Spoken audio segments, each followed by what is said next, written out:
Hello, I'm Rama Prasad Zavre from MMSCLC Pune. Today I'll be talking about prosecuting crimes of genocide and analysis of international legal frameworks and challenges. Let's start with the introduction. Origin and meaning of the term genocide. The word genocide comes from the Greek word genos, which means race or tribe, and the Latin word cide means killing. The term was coined by a Polish lawyer Raphael Lemkin in 1944 in his book Axis Rule. Historical context. The greatest evil of humanity was when Nazis exterminated Jews. Holocaust was a systematic state-sponsored killing of 6 million Jews, men, women and children and millions of others by Nazi Germany. Nuremberg Tribunal. Nuremberg trials were a series of military tribunals held in Nuremberg after World War II to prosecute Nazi war criminals. The trials were held at the Palace of Justice, Nuremberg, in Germany, where defendants included high ranking Nazi military officers and Nazi party officials. Let's talk about the Genocide Convention 1948.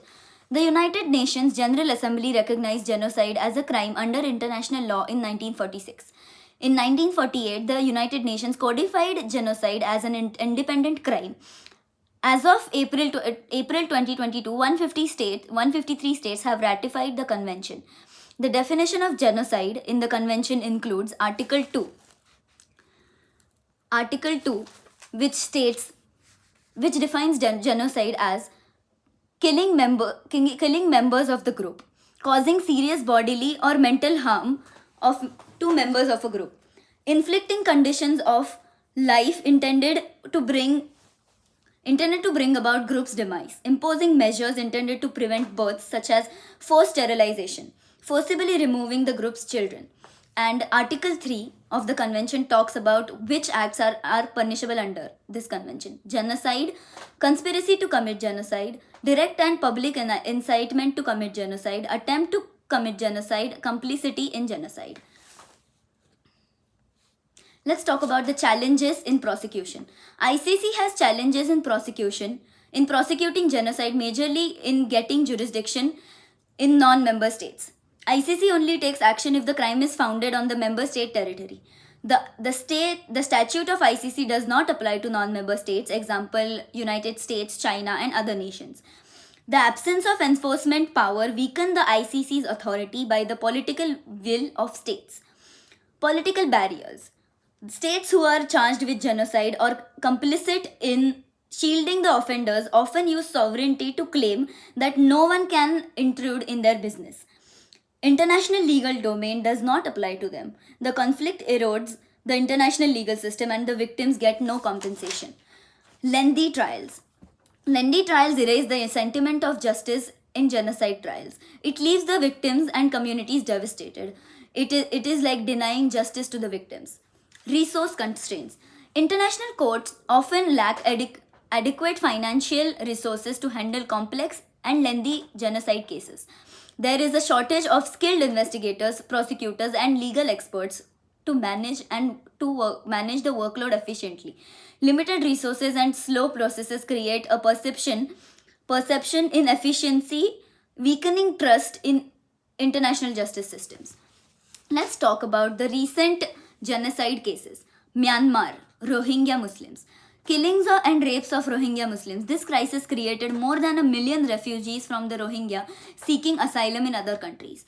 The jurisdiction of ICC is limited in Myanmar. Yazidis, ISIS. This was genocide in the modern world at its worst. For 2 weeks, the territory of Sinjar in Iraq was overrun by the ISIS.